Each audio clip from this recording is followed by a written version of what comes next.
pregnant wife walked in on Millionaire and his mistress. Her next move shocked everyone.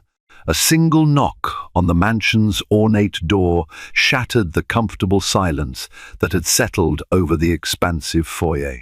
On the other side stood a pregnant woman, her trembling hand on her rounded belly, wondering whether to step inside the gilded cage that was once her dream home. She knew the man she loved was within these walls, her husband, a millionaire whose name was whispered in exclusive circles. And she also knew he wasn't alone. Every instinct told her to turn away, to preserve her fragile state, but heartbreak overpowered caution. She took a deep breath, pushed open the door, and prepared for a confrontation that would change everything. Anna Lockhart had always believed in fairy tales, or, more accurately, in the miraculous transformation of her own life story. She grew up in a modest neighborhood in Oregon, raised by parents who taught her the value of hard work, love, and loyalty. Even when money was tight, her family's warmth made every obstacle seem surmountable. When she met James Lockhart at a local charity gala, her life took a turn she'd only dreamed of. James was tall, charismatic, and exuded wealth like a second skin. He introduced himself as the CEO of a high-end real estate firm, one that had connections to celebrities and prominent politicians alike. Within a few whirlwind months, they were engaged. Within a year, they were married. For Anna, it seemed like all her dreams had come true at once. Despite the breathtaking wedding and the glamorous social events, Anna always tried to hold on to her roots. She insisted on calling her parents every weekend. She remained loyal to her childhood friends, even when they felt out of place in James's extravagant gatherings. She devoted time to philanthropic work at the local hospital, never wanting to lose her identity beneath the polished veneer of the Lockhart name. But as the months turned into years, Anna noticed subtle shifts in James. Late-night business calls, cancelled dinner dates, unexplained trips that took him to faraway resort towns without her. When she asked about it, he'd assure her everything was fine, that big deals needed handling and new opportunities kept popping up in distant places like Monaco or Lake Como. His voice was calm and persuasive, but the gnawing feeling in her gut grew stronger. The final straw came when, after discovering she was pregnant, Anna found herself alone more often than not. James should have been thrilled, showering her with attention, celebrating their upcoming addition. Instead, he seemed oddly distant, burying himself deeper in work or, as some whispered, in the arms of another woman. It was in that haze of suspicion and heartbreak that Anna decided she needed absolute proof. She heard rumors, half hints at country club luncheons, about a woman named Celeste, a name that made Anna's spine tighten. Apparently, Celeste was a younger, foreign heiress who had been seen on James's arm at social events Anna had never even heard about. With her pregnancy now in its third trimester, Anna's emotions were dangerously heightened. She found herself weaving between rage, desperation, and an unbreakable desire to know the truth. One sunny morning, Anna feigned a sudden appetite for orange marmalade from a specialty shop in the city. This small ruse gave her a cover to slip away from her usual routine. She climbed into her car, a sleek black SUV James had purchased for her safety, though she now wondered if it was more for appearances than genuine concern. She drove through congested streets until she reached one of James's newest real estate developments, a grand, modern mansion on the outskirts of town. The caretaker, recognizing her as James's wife, allowed her inside the property without question. The marble floors echoed beneath her sensible flats. Somewhere in this palatial house, Anna suspected James would be waiting, and not alone. Her heart thundered as she made her way through silent corridors. Tension pulsed with each step, a knot in her throat growing with every moment that passed. With sweaty palms, she finally located a door at the end of a hallway. It was slightly ajar, a crack wide enough to see two silhouettes inside. Anna's breath caught in her chest. This was the moment she had dreaded, yet needed. She could hear hushed tones, the unmistakable murmur of intimacy. Summoning all her courage, she pushed the door open. The shock she had prepared for was nothing compared to the reality of witnessing her husband's betrayal. There stood James, shirt partly undone, leaning against a young woman with auburn hair and a coy smile. That woman, Celeste, was draped in a satin robe, the shimmering fabric highlighting her slim figure. The sound that escaped Anna's lips was neither a scream nor a cry, but something raw and wounded, something she had never heard herself make before, and it froze James and Celeste in their tracks. As Anna's eyes filled with tears, a swirl of anger overtook her. She pressed a protective hand against her growing belly. She felt the baby move, perhaps as startled as she was, and all the heartbreak condensed into a single moment of furious strength. Everything she had believed, everything she had trusted, now lay in shards at her feet. Her voice wavered as she whispered, "How could you do this to us?" That one question, fragile yet seething with betrayal, hung in the air, and in that moment, Anna realized her response to this colossal heartbreak would determine her future and her unborn child's. James jumped away from Celeste as though Anna's shattered expression had burned him. For a split second, Anna saw panic flicker in his eyes, quickly replaced by a mask of composure and expression. She recognized all too well from his business negotiations. He stammered something incoherent, casting quick glances between the two women, trapped in the crossfire of his own making. Meanwhile, Celeste's face took on a range of emotions. Initially, there was shock at being caught. Then, an almost imperious defiance spread across her features. She folded her arms and regarded Anna with thinly veiled disdain. If she felt any guilt for participating in the destruction of a marriage, she hid it beneath layers of smirking arrogance. Anna braced one hand against the wall for support. Her heart thudded so loudly in her ears that James's muttered excuses were barely audible.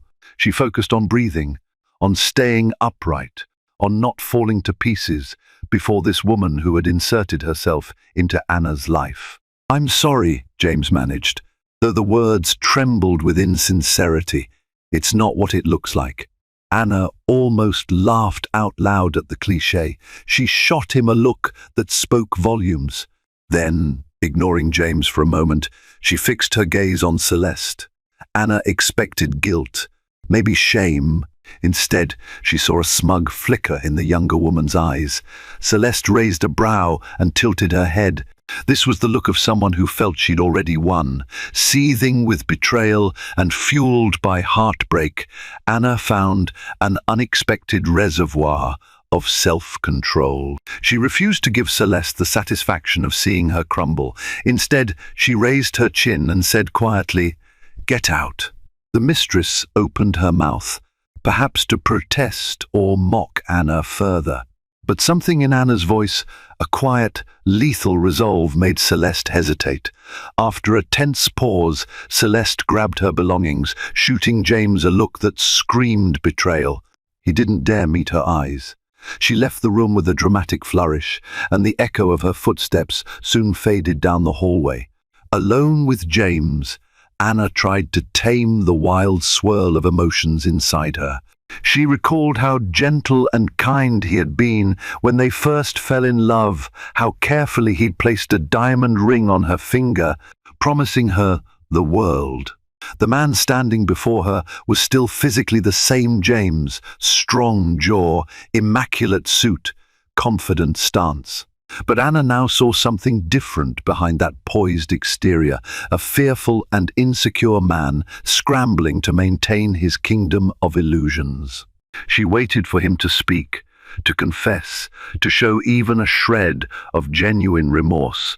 Instead, his mouth opened and closed without forming coherent words. Finally, with a controlled edge in her voice, Anna demanded, "Explain." "It just happened," he began, rubbing the back of his neck. I was lonely, traveling for business. She was a distraction. A distraction, Anna repeated, bitterness flooding her throat. She felt the baby move inside her again. Her maternal instincts roared, fueling her anger. You break your vows and degrade our marriage, and you call it a distraction. James's eyes flashed with a mixture of regret and defensiveness. I never meant for it to go this far. You have to understand, Anna, I love you, but we barely see each other sometimes. The baby, the changes, it's just complicated. Anna's eyes filled with tears, but she refused to let them fall. She stared at him, incredulous. Complicated? You think carrying our child is complicated? You think your feelings of loneliness justify this? He looked away, his shoulders slumping. In that moment, Anna sensed that maybe, just maybe, he was ashamed. But then he straightened, something shifting in his expression. He reached out as if to touch her arm, but she shrank back. Please, let me fix this. I'll end it with her, he vowed, desperation cracking through. I want our family. I want you and the baby. I swear it won't happen again. Anna looked at him for a long moment. She wanted to believe him. She wanted to cling to the future they had planned. But that raw memory of Celeste, of James in her arms, loomed large. Could she truly forgive and forget? Could she raise their child, knowing this was how far he'd fallen from the promises they made? Hurt and anger clashed inside her, leaving her feeling hollowed out. I need time, she whispered, her voice shaking. I can't even look at you right now. Stay away from me. Then, with a trembling yet determined stride, she walked away. Each step took her farther from the illusions she'd once cherished, deeper into a new reality that would test her courage and her capacity for both forgiveness and retribution. Over the next few days, Anna tried to collect herself. She stayed in the guest bedroom of their penthouse apartment in the city, refusing to even dine at the same table with James. He, in turn, gave her cautious space, though he'd plead through the door or over text, begging for forgiveness, asking her to talk, but Anna's emotional storm was too powerful. She spent hours on the phone with her mother, who offered unconditional support, though she wisely avoided pushing Anna toward any immediate decisions. Anna's closest friend, Marisol, flew in from Seattle the moment she learned what had happened, determined to comfort her. While Anna paced around the penthouse, still dazed by the betrayal, Marisol tried to coax her out to lunches, spa visits, anything to keep her from collapsing beneath the weight of her heartbreak. In quiet moments, Anna's tears would come in torrents. She would cry for the naive girl who believed in fairy tale endings, for the unborn child now thrust into a realm of broken promises, and for the marriage she had hoped would be different from all the cautionary tales she'd grown up hearing. Each wave of grief gave way to confusion. Should she run? Should she fight? Should she give James another chance? It was during one of these long, tear-soaked afternoons that a knock came at her bedroom door. Expecting Marisol, Anna answered with puffy eyes and an unsteady voice. Yes? Instead of Marisol, she found Armando Cruz, James's trusted executive assistant. The tall, discreet man with salt and pepper hair had always treated Anna politely, albeit with a formal distance. He cleared his throat, clearly uncomfortable, intruding on such personal matters. "Miss S. Lockhart," he said respectfully, "I hope I'm not disturbing you. May I speak with you in private?" Anna blinked away tears and invited him to enter. Armando closed the door carefully behind him, as though aware that their conversation needed absolute secrecy. He seemed uncertain of how to begin, fiddling with the silver watch on his left wrist. "I've worked for Mr. Lockhart for 7 years," he began, his voice low. "I owe him my career, but I also respect you, ma'am. You've always been kind and genuine. I can't stand by and watch this situation unfold without offering some insights." A flicker of apprehension touched Anna's heart. She gestured for him to continue. Armando swallowed. You must know your husband has many enemies in the business world. Some of them have been waiting for a reason to tear him down. This affair with Celeste, it isn't just a random fling. He paused, collecting his thoughts. Celeste is the daughter of Lorenzo De Luca, a powerful magnate who has been trying to partner with Mr. Lockhart on several deals in Italy. Anna's brows knitted together. She knew James had done business in Europe, but the name De Luca was foreign to her. So, what does that have to do with James's affair? Armando rubbed his temples. I'm not entirely sure, but I suspect that Mr. Lockhart's involvement with Celeste might be more strategic on her side, perhaps a way for Lorenzo De Luca to gain leverage over him. I've seen things, secret phone calls, suspicious wire transfers.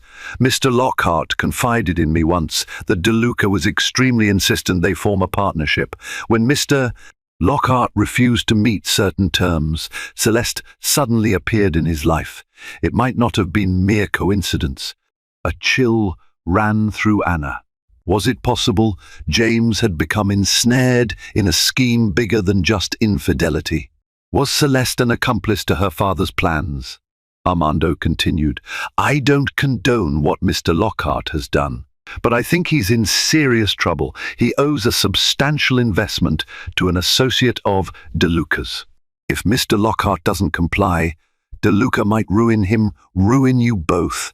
Anxiety twisted in Anna's stomach. Why are you telling me this now? She asked, though she was grateful for his honesty. Because you have the right to know what forces are at play, Armando replied.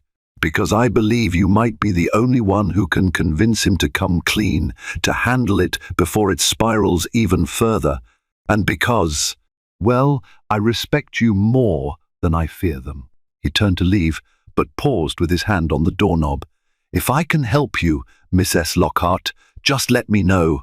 Then he quietly exited, leaving Anna standing there, heart pounding, mind whirling with this new information. She sank onto the bed, her tears momentarily forgotten, replaced by the shock of realizing that James's affair might not be just a personal betrayal. It could very well be part of a far more complicated web of power, blackmail, and high-stakes business rivalries. Where did that leave her and her unborn child? In the aftermath of Armando's disclosure, Anna found herself wrestling with conflicting emotions. On one hand, the betrayal of James's affair still cut deep. On the other, if Celeste's involvement was strategic, if there was a threat that reached beyond mere infidelity, then walking away might leave James vulnerable to even greater ruin. The idea of doing nothing, of letting him face that danger alone, wasn't something Anna could accept lightly, especially when it could also impact their child's future. Anxiety gnawed at her day and night. Sleep became elusive. She'd toss and turn, haunted by mental images of Celeste's triumphant smile and the possibility that James, despite his flaws, might be backed into a corner by dangerous people. During one particularly restless night, she rose from bed and wandered the penthouse until she found herself in James's study. The room held dozens of physical reminders of their marriage, framed pictures of them on trips to Bali, the gold-embossed wedding album they'd had custom-made, and baby shower invitations for the event scheduled just a few weeks away. The presence of these mementos felt suffocating, yet they also reminded Anna of the love she once believed was unshakable. She wasn't sure if that love still existed, but she knew it deserved a fair reckoning. Driven by a sense of urgency, she began rifling through James's desk drawers. She told herself it wasn't snooping if the house belonged to them both, if it was for the good of their family. In one drawer, she found routine paperwork, tax returns, and property deeds. In another, she discovered a black leather-bound notebook. Inside were meticulously scribbled notes, addresses, foreign bank account numbers, phone numbers with international codes. Her heart hammered. The numbers seemed to indicate large sums, transactions bigger than anything she'd expected, even knowing James's wealth. Some lines were underlined in red with the notation DL scrawled next to them. Lorenzo De Luca. Was James pouring money into De Luca's ventures, or was De Luca investing in James's? She flipped a few more pages and froze when she recognized Celeste's name. The note read simply, Celeste call re, terms, possible compromise, 5M. A swirl of questions assailed Anna's mind. $5 million? Terms for what? A hush money arrangement? A partnership deal? Or something even darker? Before she could delve further, a sudden shuffle of footsteps made her jump. She spun around to see James in the doorway, his expression a mixture of exhaustion and guarded curiosity. "Couldn't sleep," he said quietly, stepping into the study. He looked thinner, with dark circles under his eyes, like a man haunted by his own demons. Anna clutched the notebook to her chest. For a moment, they stared at each other, the silence thick with tension. Finally, she mustered a steady breath and spoke. "James, I know about De Luca. I know about the money, the suspicious calls. Armando told me some of it. And now," she held up the notebook, "I want answers." A flash of panic crossed James's face, but he quickly masked it. He closed the distance between them, lowering his voice. "You have to trust me. I'm handling it." "That's exactly the problem," Anna snapped. "I can't trust you not, after what you did with Celeste. And your idea of handling it looks like it's sinking you deeper into quicksand. You need to tell me the truth. All of it." James hesitated. Anna could almost see the debate waging inside him, protect his pride and keep her in the dark, or finally confide in the one person who had stood by him through everything. With a defeated sigh, he sank into the leather chair by his desk. "I was stupid," he began, voice trembling. "It started out as a harmless flirtation. But Celeste isn't who she pretends to be. She's manipulative, cunning. Her father was pressuring me to accept a partnership that could have doubled my net worth. But his terms were unethical. I refused, and then Celeste showed up. She pursued me relentlessly. He swallowed, averting his gaze. "I made a mistake, and then she used it against me." He gestured to the notebook in Anna's hands. "That's a record of the money I've had to move around, bribes, hush payments, to keep her from going public with. Everything. If the media finds out, my reputation is ruined. Investors will back out. The scandal alone would cripple my company, and the child, our child, would be born into a storm of lawsuits and public disgrace." Anger simmered beneath Anna's skin. "So you tried to buy her silence?" "What choice did I have?" James exclaimed, his voice shaking. "I didn't want to lose everything, and I didn't want you to suffer. So I kept it a secret, trying to protect you." "Protect me?" Anna almost laughed at the absurdity. "You lied to me, betrayed me, and now you're hemorrhaging money to someone who doesn't care about anything but her father's business agenda. You've dragged us both into a dangerous situation, James." He dropped his head into his hands. "I know, and I'm sorry. I've been trapped, and I've been too proud to ask for help. I knew you'd leave me if you found out." The bitterness in her throat was nearly overwhelming. "And now that I have found out, what do you expect me to do? Just stand by your side while you throw money at the problem?" James looked up, desperation in his eyes. "I don't know. I just know I can't fix this alone. I need time, a plan, a way to break free from De Luca's clutches. Maybe I can talk to my board members, find new investors, something. But it might take months. And Celeste is threatening to go public any day now." A tense silence settled over them. Anna realized she was still clutching the notebook. She thought of the baby, the life stirring inside her. She remembered how it felt to walk in on James and Celeste, the pain burning like a hot brand across her heart. And yet, she also remembered the hopes she'd had for their family, for a future that was supposed to be so bright. With a steadying exhale, Anna met his gaze. "James, I'm not saying I forgive you. I'm not saying I trust you, but I'm pregnant with your child, and that child deserves a chance at stability. If you're really sorry, if you really want to fix this, we'll do it together. But no more lies, no more half-truths. One slip, and I'm gone." Tears glistened in James's eyes, relief mingled with shame. "Thank you," he whispered. "I swear I'll earn back your trust somehow." Anna nodded, feeling the weight of the decision press on her. It wasn't forgiveness, not yet. It was a tentative alliance, forged by necessity and bound by something that, despite the betrayal, still lingered between them. She turned to leave, but paused at the door. "Celeste thinks she's untouchable," Anna said quietly. "She's underestimating me, underestimating us." That might be her biggest mistake. She left the study then, heart pounding, mind racing with strategies she never thought she'd have to employ. It was a precarious path, but for the sake of her child's future, Anna would walk it no matter how dark it became. Days turned into weeks as Anna and James put on a united front, at least in public. At lavish business dinners, they arrived arm in arm, their strained smiles convincing outsiders that everything was fine. At home, they tiptoed around each other's wounds, James trying to prove his sincerity with small gestures, Anna wrestling with the emotional aftermath of her discovery. Celeste, true to her manipulative reputation, continued her silent intimidation.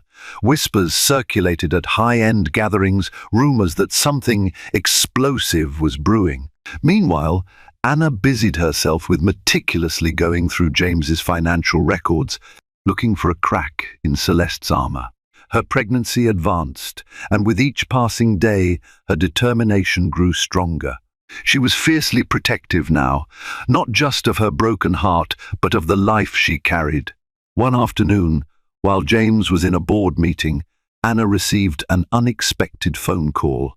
The number was unfamiliar, but curiosity got the better of her, and she answered. "Hello," she said softly. "Miss S. Lockhart." A female voice responded with a slight accent. "We haven't had the pleasure of speaking directly until now." Anna tensed. "Celeste." A light, condescending chuckle drifted through the receiver. "I see James has kept you informed. Very good. I wanted to discuss a little arrangement with you. You see, I've grown tired of these hush payments. They lack imagination. I'm thinking of a more permanent solution." Anna's grip tightened on the phone. "If you think you can threaten me—" "Threaten?" Celeste interrupted, feigning offense. "Oh, Mrs. Lockhart, I would never. I'm offering an opportunity. James has a property in Monaco that would serve my father's expansion nicely. We'd consider it a friendly gesture if you and James transferred ownership to us at a nominal price, of course." She paused, the silence crackling. "In return, I'll forget about that footage I have of James and me in a rather compromising position." Anna's stomach twisted in revulsion. "You're blackmailing us." "I prefer to call it a business transaction," Celeste said coolly. "Think about it. A quick transfer, a simple signature, and all of this goes away. Your child can be born in a loving, scandal-free environment. Isn't that what you want, Mrs. Lockhart?" Anna's mind raced. Monaco. The property was a luxurious condo that James occasionally rented out to wealthy clients. It was worth millions. Handing it over would be an enormous blow to James's finances. But if it ended the blackmail— "I'll speak to my husband," Anna said, her voice steady despite the turmoil inside her. "Please do. And don't take too long. Time is money, after all," Celeste purred, then ended the call. Anna sank into a chair, her heart pounding in her chest. She could almost imagine Celeste's triumphant smile. How sure she was that this would break Anna's resolve. But instead of cowering, Anna felt a spark of cunning ignite. Celeste was pushing for a property transfer. That meant Celeste and her father saw a need to accelerate their hold over James. Maybe their position wasn't as unassailable as it seemed. Maybe they needed that property more than they let on. When James returned, Anna recounted Celeste's proposition. He looked defeated at first, hands trembling. "She has videos of us. That could destroy our reputation. Or we find another way," Anna countered, rubbing her belly absent-mindedly. Giving in to her blackmail now only opens the door to more demands later.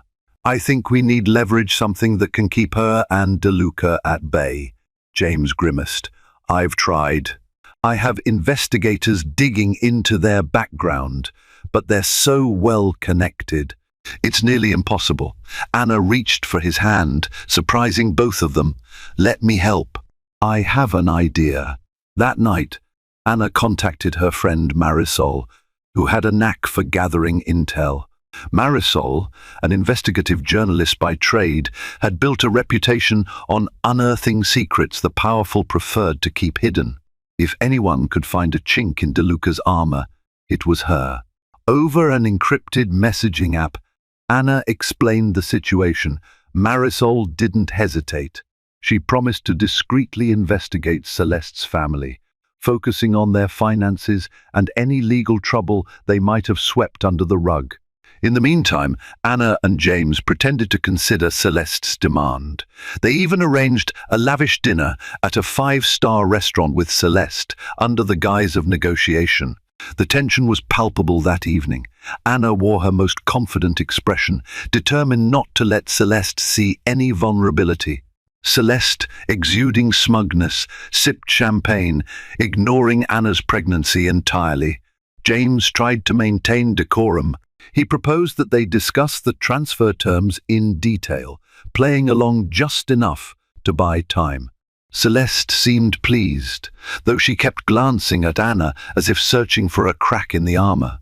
Anna remained composed, forcing herself to meet Celeste's gaze without flinching. After dinner, Celeste left with a cryptic smile, reminding them that the clock was ticking. In the car ride home, James and Anna sat in silence, the tension thick. Yet beneath the quiet, a nascent sense of teamwork pulsed, an understanding that they were locked in a battle for their future, and they needed each other to win it. Late that night, Marisol sent a message.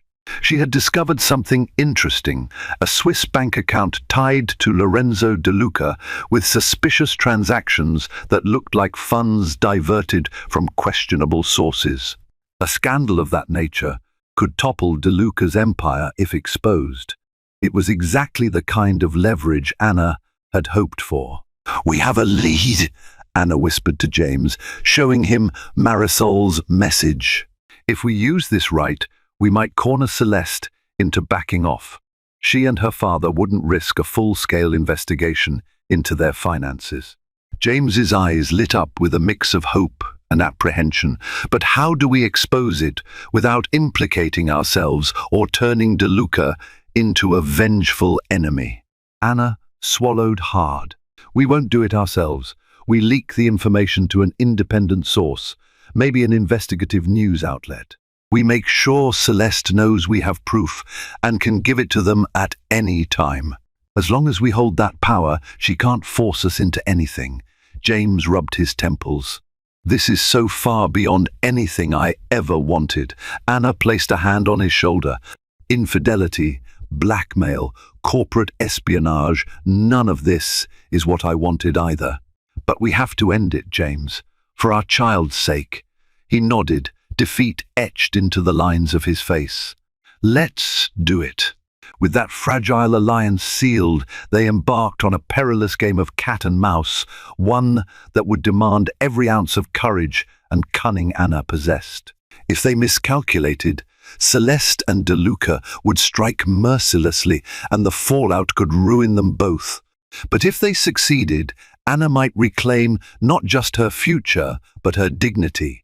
Under Marisol's guidance, Anna and James crafted a carefully worded letter, accompanied by select documents that hinted at the DeLuca family's financial misdeeds, just enough to prove they had real evidence without giving away their entire trove.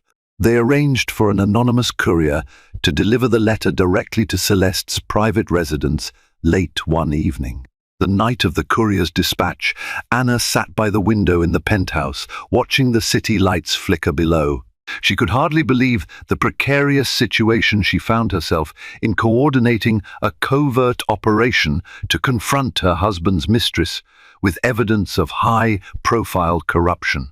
Yet her heart beat with a sense of purpose. For the first time since she walked in on James's betrayal, Anna felt some semblance of control. Her phone buzzed. It was Marisol, confirming that the letter had been delivered and received. Anna inhaled deeply, bracing herself. If Celeste reacted in rage, they might face immediate retaliation. If Celeste decided to negotiate, that would mean they'd gain the upper hand. Hours passed with no response. James paced the living room, gnawing at his thumbnail, a habit Anna had never seen him display before. She realized, with a pang, how severely the stress was wearing on him. Near midnight, Anna's phone finally rang. The caller ID showed an unknown number. She answered on speaker so James could listen. A breathy, tense voice filled the line. "I see you've been busy, Miss S." Lockhart. Celeste. The usual smugness had vanished, replaced by a brittle edge. Anna summoned her steeliest tone. "Busy protecting my family." There was a short, simmering silence. "Your little package was quite a shock," Celeste finally said. "For someone so, shall we say, domesticated, you certainly have sharp claws." Anna refused to be baited. "I'm glad to hear you're impressed. Let's keep this simple, Celeste. We have evidence that can launch an investigation into your father's finances. If that happens, I doubt you'd escape scrutiny either." "You'd ruin us both," Celeste shot back, her voice pitched with anger. "I have tapes of James' things that would tarnish the Lockhart name forever." "You sure you want to escalate?" Anna felt James flinch beside her, but she stayed calm. "If you release those tapes, we'll send all the documents to the authorities, and to every major news outlet worldwide. Think about your father's empire, Celeste. Think about what he'll do if he learns you provoked the downfall of his entire operation." Celeste sucked in a sharp breath. Anna imagined the wheels turning in the mistress's mind, calculating the risks. Another tense pause. Finally, Celeste exhaled, a resigned hiss. "You've grown more formidable than I expected, Mrs. Lockhart. The first underestimated you." Anna let the silence hang, waiting for Celeste to capitulate. James's hand found hers, squeezing. She felt a slight tremor in his grip. They were both on the edge, hearts pounding, praying this gamble would work. "You want out," Celeste said, her tone flat. "No more blackmail, no property transfer, no hush payments." "Fine. I'll handle my father, but if you so much as hint at releasing that evidence, I won't hesitate to torch whatever's left of your precious marriage." Anna nodded, though Celeste couldn't see her. "Deal. You leave us alone for good, and those documents never see the light of day." Celeste gave a humorless chuckle. "Consider it done. You've won this round, Mrs. Lockhart, but watch your back. You're playing in a league far beyond your depth." The line went dead. Anna and James remained still for a long moment, letting the tension seep out of their bodies. Then they turned to each other, a wave of relief mingling with disbelief. It seemed they had, at least temporarily, neutralized Celeste's threat, but triumph was short-lived. Anna knew Celeste's parting words were more than idle bravado. The DeLucas wouldn't forget this. They might back off publicly, but covertly they could still seek revenge. And there was the looming question of how Anna and James would move forward in the wake of this crisis. Could their fractured marriage endure? For the first time in weeks, though, Anna allowed herself a sliver of hope. She'd proven her resolve, her willingness to fight for her child's future.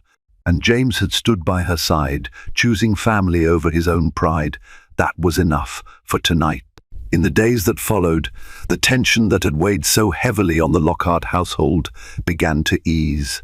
Anna no longer expected threatening phone calls at odd hours, and James's finances stabilized as the hush money outflow ceased. The monstrous secret that had haunted them seemed to recede into the shadows, replaced by a fragile normalcy. Still, the emotional toll remained.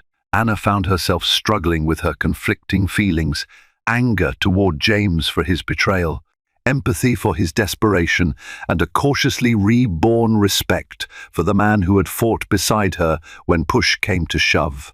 Their interactions were laced with awkwardness. Simple gestures like James offering her a glass of water or Anna smiling faintly when he cracked a joke felt loaded with unspoken meaning. One evening, as they sat in the living room after dinner, James broke the silence. "We need to talk," he said softly, looking as though he'd aged 10 years in the past few weeks. Anna nodded, turning off the television.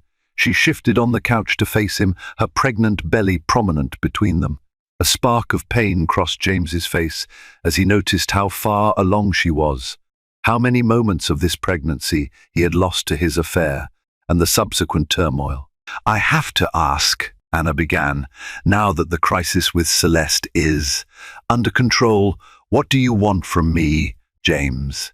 Do you actually want to be in this marriage, or did you just not want a scandal?" James inhaled, steadying himself. "I deserve that question. Truthfully, I still love you, Anna. I know it might sound hollow after everything, but I do. I never stopped. With Celeste, I was reckless, seduced by the thrill and the lies. But the thought of losing you, truly losing you, terrifies me." Anna's eyes brimmed with tears she refused to release. That might have been easier to believe a few months ago. He reached for her hand. She didn't pull away this time. "I understand that I've shattered your trust. I'm not naive enough to think words alone can fix that. But I'm willing to do whatever it takes. Marriage counseling, signing over assets to ensure you and the baby are protected. Whatever it takes to show I'm serious. I want us to be a family." Anna searched his face. She recalled the early days of their courtship, the sincerity in his eyes when he promised her the world. "It's not going to be simple," she murmured, voice quavering. "I'm still hurt, and I don't know if I can ever look at you the same way." He gently squeezed her hand. "I know. I'm asking for a chance, not immediate forgiveness. Let me earn it back, day by day." A thick silence followed, filled with regret for the past and uncertainty about the future. But beneath it, there was also a glimmer of hope, a shared understanding that they had survived something enormous. And if they could navigate the aftermath, maybe they could build a stronger foundation. Finally, Anna nodded, blinking away tears. "We'll try," she said quietly, "for our child's sake, for us. But no more secrets, no more illusions." James nodded, relief flooding his features. "Thank you, Anna." They sat there, hand in hand, an unspoken vow passing between them. The path ahead would be riddled with trials, but at least they were facing it side by side, tentatively, uncertainly, but united in purpose. Anna felt a flutter in her belly, and she wondered if the baby could sense this shift in the air, a new beginning taking shape in the wake of heartbreak. As her due date approached, Anna threw herself into final preparations for the baby. She spent hours researching cribs, strollers, and the perfect nursery decor. Yet every time she passed a mirror, she saw the shadows under her eyes, a constant reminder of the emotional burden she still carried. She couldn't ignore how dramatically her life had changed in such a short time. One afternoon she ventured to her favorite cafe for a decaffeinated latte, only to hear hushed whispers from two women at a nearby table. She caught fragments: "Mistress," "scandal," "lucky she's not divorced." The words cut deep, even as Anna pretended not to notice. The rumors had circulated more widely than she'd hoped. It was a stark reminder that even if Celeste's direct threat was neutralized, People still gossiped. Determined to reclaim her sense of self, Anna decided to confide in an unlikely source, Michelle Donovan, a well-known therapist who specialized in couples recovering from infidelity. Michelle was discreet, recommended by someone Anna trusted, and so, with a mix of trepidation and resolve, Anna scheduled a session. When she arrived at Michelle's office, a quiet, tastefully decorated space, she felt a lump in her throat. She sank into a plush chair, her swollen belly making it difficult to find a comfortable position. Michelle offered a gentle smile. "I understand you've been through a lot. What do you hope to gain from our time together?" Anna let out a shaky breath. "Clarity, mostly. I'm torn between the love and betrayal I feel. Part of me wants to believe James can change, that we can heal. Another part wants to never trust him again." Michelle nodded. Infidelity can fracture a relationship deeply, but healing is possible if both partners commit to honesty, empathy, and addressing the root issues that led to the betrayal. They spoke for nearly an hour, Anna pouring out her story in halting detail. She admitted her fury, her heartbreak, her lingering doubts about James's true motives. She also recognized how the crisis with Celeste had forced them to cooperate, revealing James's willingness to protect her when it truly mattered. By the end of the session, Anna felt a small weight lift from her chest. She left with practical advice: set firm boundaries, demand transparency, and give herself permission to be angry, to grieve. If James truly wanted to change, he would respect her need for time and healing. Later that night, when Anna told James about the therapy session, he surprised her by asking if he could join the next one. The sincerity in his eyes momentarily melted her defenses. She agreed, but with caution. As much as she wanted the father of her child by her side, she couldn't ignore the voice that warned. Once broken, trust is never the same. It took several joint therapy sessions before Anna noticed tangible shifts in James. He admitted to the flaws in his character that made him seek validation outside their marriage. He spoke openly about the pressures he faced in his business empire, the insecurities he felt about becoming a father. Anna, in turn, shared her own vulnerabilities, fear of inadequacy, the isolation she felt in high society circles, and the longing she had for genuine emotional connection. Each session was emotionally draining, but also cathartic. They were forced to communicate in ways they never had before, to confront uncomfortable truths that had been simmering beneath the surface. The intangible gap between them began to slowly shrink. Outside therapy, James made visible efforts to be present for Anna. He accompanied her to prenatal checkups, asked questions about the baby's health, and even signed them up for parenting classes. Anna still carried a kernel of distrust, but she allowed herself to acknowledge his efforts. Step by step, they built a fragile bridge over the chasm Celeste had created. Meanwhile, the spectre of Celeste and her father lurked in the background. While there were no direct threats, Anna remained vigilant. She kept in regular contact with Marisol, who monitored any public records that might hint at the De Luca family seeking revenge. So far, there was nothing. It appeared Celeste had honored their truce, likely under pressure from her father, to avoid a scandal that could expose his finances. One evening, as Anna lounged on the couch, massaging her sore feet, James approached with a small velvet box. Her stomach fluttered with apprehension. Gifts, especially expensive ones, had been his go-to method of appeasement in the past. She started to object, but he spoke first. "It's not jewelry," he said, opening the box to reveal a simple, hand-carved wooden figurine of a mother cradling her child. "I commissioned it from a local artisan. It reminded me of you, gentle, protective, strong." Anna felt tears gather in her eyes. She carefully took the figurine in her hands. There was no flashy diamond, no brand label, just a heartfelt token that spoke volumes.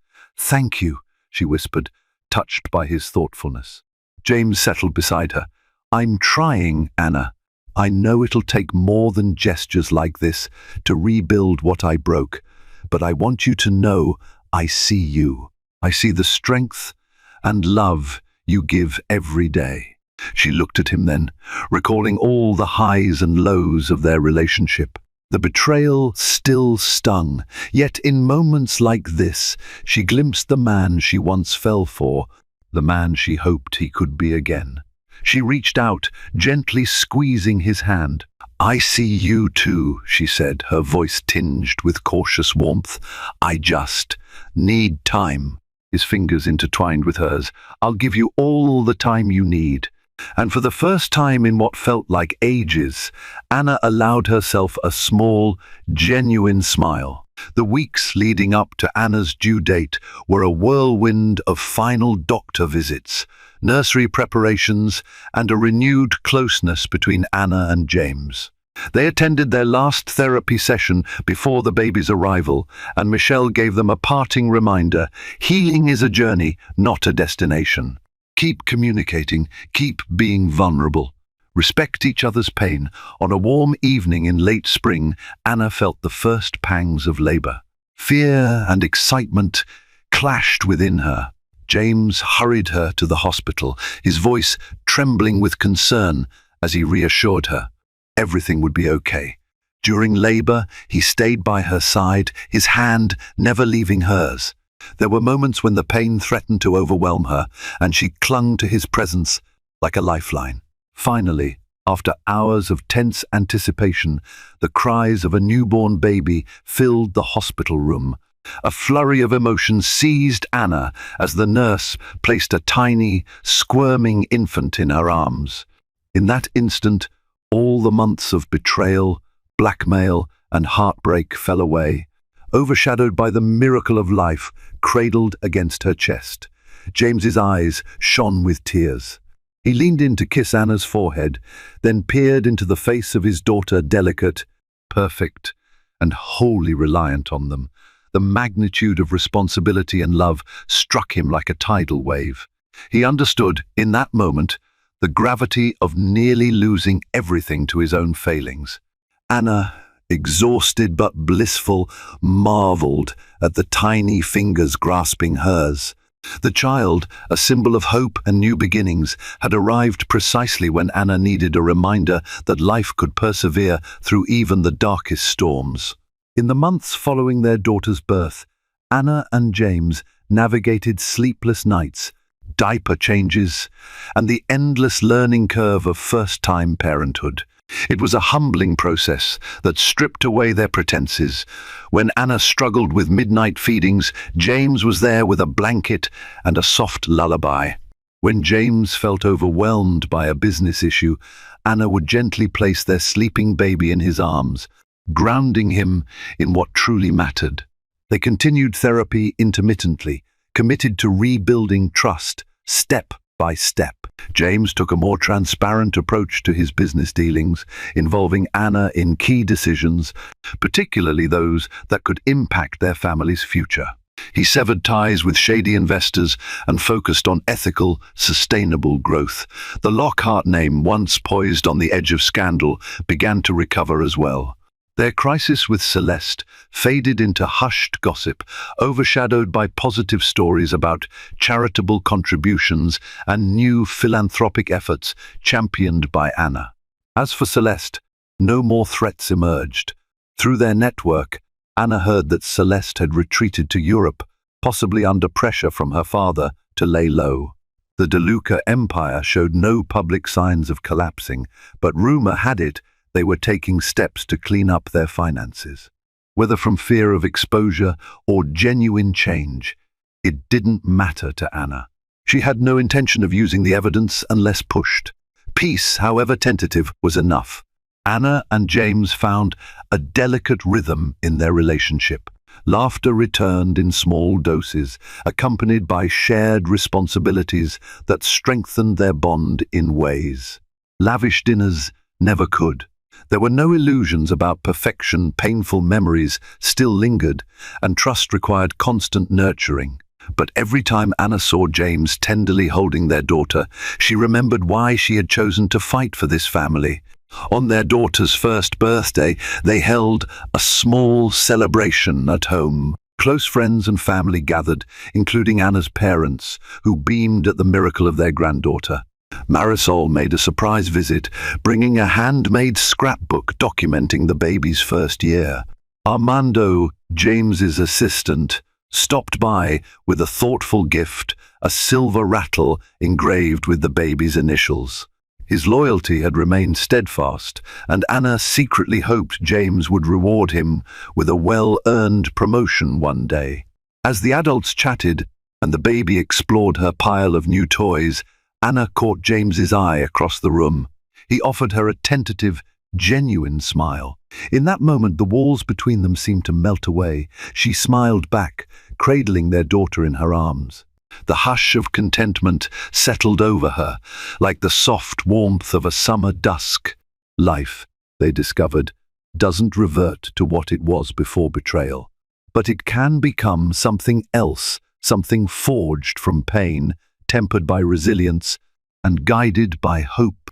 Anna Lockhart, once naive in her belief in fairy tale perfection, now understood the beauty and fragility of real love. It wasn't flawless or easy. It required grit, courage, and a willingness to face the darkness head-on, and in that complexity, she found a deeper sense of fulfillment than any fairy tale could ever provide. She pressed a gentle kiss to her daughter's forehead, and in that single act, affirmed the path she had taken. Through heartbreak and betrayal, blackmail and danger, she had chosen to stand firm, chosen to seek redemption rather than simple revenge. And as she gazed at James, softly rocking their little girl, Anna realized that, in all its imperfection, this was the life she wanted. A life marked by lessons learned, love reborn, and a future reclaimed against all odds.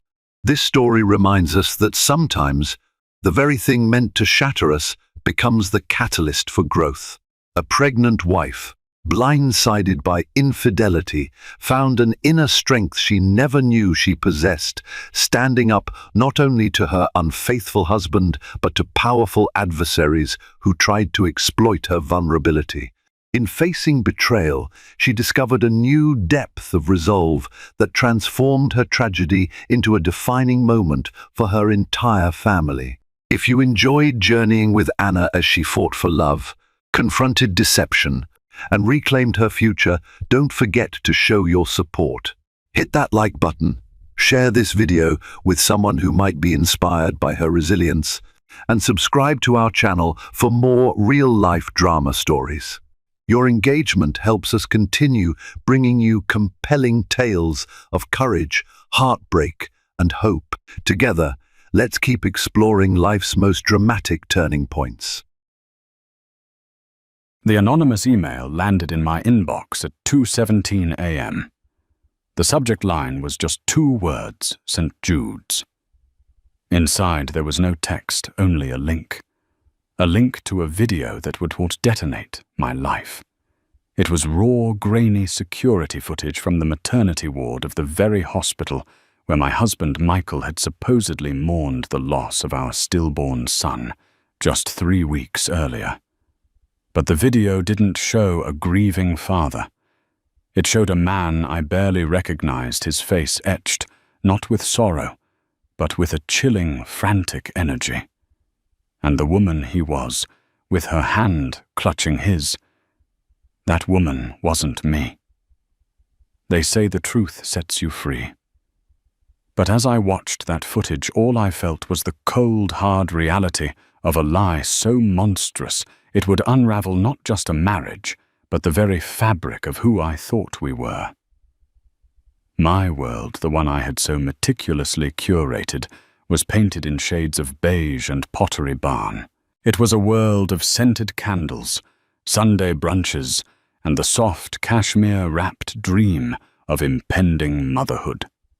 Michael and I were that couple, the ones whose Christmas cards made other people vaguely resentful. He was a successful architect, all sharp lines and even sharper suits, with a smile that could disarm a hostile boardroom. I was a freelance graphic designer, a profession that allowed me the flexibility to nest, to obsess over paint swatches for the nursery, and to scroll endlessly through baby name forums. Our life in our sprawling suburban home just outside of Austin, Texas, was a testament to shared ambition, and I thought shared love. We'd met in college, a whirlwind romance that had settled into the comfortable rhythm of a decade-long marriage. We'd weathered his demanding career, my brief but intense flirtation with opening a bakery, and the quiet, creeping anxiety of trying for a baby. When the 2 pink lines finally appeared on the pregnancy test, it felt less like a surprise and more like a hard-won victory. Michael had wept. He'd dropped to his knees and pressed his ear to my still flat stomach, whispering promises to our unborn child. He was an exemplary, expectant father. He assembled the crib with an engineer's precision, attended every Lamaze class, and learned to expertly massage my swollen ankles. He'd talk to my belly for hours, telling our son, whom we'd already named Caleb, about the world he was about to enter. The pregnancy was, for the most part, idyllic. I'd lean into the stereotype craving pickles and ice cream, and Michael would dutifully make midnight runs to the 24-hour grocery store. Our friends Mark and Sarah, who had 2 boisterous toddlers of their own, would watch us with a knowing, almost pitying fondness. "Just you wait," Mark would chuckle, ruffling Michael's hair. "Sleep now. You'll thank me later." The first fissure in our perfect world appeared so subtly, I almost missed it. It was a Tuesday afternoon, about a month before my due date. Michael called, his voice strained. "Sweetheart, I have to fly out to Chicago. A last-minute thing with the Harrison project. A major investor is threatening to pull out." Chicago now. I'd asked, a knot of disappointment tightening in my chest. We had a birthing class that evening. "I know, I'm so sorry, Amelia. I wouldn't go if it wasn't a 5-alarm fire. I'll be back Thursday, I promise. I love you. I love you both." He was so convincing, so genuinely apologetic, that I'd pushed my unease aside. It was his job. It was our future. But then, a few days after he was supposed to have returned, I was scrolling through Instagram. A girl I'd gone to college with, a bubbly blonde named Chloe Jenkins, who now worked in PR in Chicago, had posted a story. A picture of a crowded, trendy cocktail bar, the kind with Edison bulbs and artisanal gin, and there in the background, unmistakable even in the blurry periphery, was Michael. He was laughing, his head tilted back, a drink in his hand. He wasn't in a suit. He was wearing a casual Henley, the one I always said brought out the blue in his eyes. And his arm was draped casually around the shoulders of a striking redhead I'd never seen before. My blood ran cold. I took a screenshot, my fingers trembling. When I confronted him, showing him the picture, he didn't even flinch. He looked at me with those earnest blue eyes and laughed. A short, dismissive sound. "Amy, sweetheart, you're seeing things. That's not even me." "Michael, I know what you look like. It's a blurry photo. It's some guy who looks like me." And Chloe. "You know, she's always been a bit of a drama queen. Probably just trying to stir something up." He pulled me into a hug, stroking my hair. "You're hormonal, baby. It's okay. I was in meetings the entire time. I was miserable. I missed you and Caleb every second." He was so good. So plausible. He showed me his expense reports. A string of Uber rides to a bland corporate office park, a dinner for one at a generic steakhouse. He had an answer for everything. I wanted to believe him. The alternative was a chasm I wasn't ready to face. So I let it go. I told myself I was being paranoid, that the stress of the impending birth was making me irrational. I deleted the screenshot. I apologized. And I tucked the incident away in a dark corner of my mind, a place I refused to visit. 2 weeks later, I went into labor. It was premature, a full 3 weeks early, but the doctors at St. Jude's Medical Center weren't overly concerned. The contractions came hard and fast. Michael was by my side, a rock. He held my hand. He breathed with me. He whispered encouragement. He was the perfect husband, the perfect father-to-be. The hours blurred into a haze of pain and fear. There were complications. The baby's heart rate was dropping. The calm, reassuring voices of the nurses started to take on a sharper edge. The room filled with more people. I remember the anesthesiologist's kind eyes, the cold sting of the epidural. I remember the doctor, a woman with a stern but compassionate face, saying, "We need to get him out now." Then nothing. A black, empty void. I woke up in a quiet, dimly lit room. The first thing I noticed was the silence. The rhythmic beeping of the monitors was gone. The bustling energy of the labor ward had been replaced by a heavy, oppressive stillness. Michael was slumped in a chair by my bed, his face buried in his hands. His shoulders were shaking. "Michael?" My voice was a dry, raspy whisper. He looked up, and his face broke me. It was a mask of utter devastation. His eyes were red-rimmed and hollow. Tears streamed down his cheeks unheeded. "He's gone, Amy." He choked out, his voice thick with a grief so profound it seemed to suck the air from the room. "Caleb, he didn't make it." The words didn't compute. They were just sounds, meaningless syllables that my brain refused to assemble into a coherent thought. I looked down at my body, at the flat expanse of my stomach beneath the thin hospital blanket. The life that had been there, the kicks and flutters that had become the rhythm of my days, was gone. The doctor came in and explained it in gentle clinical terms.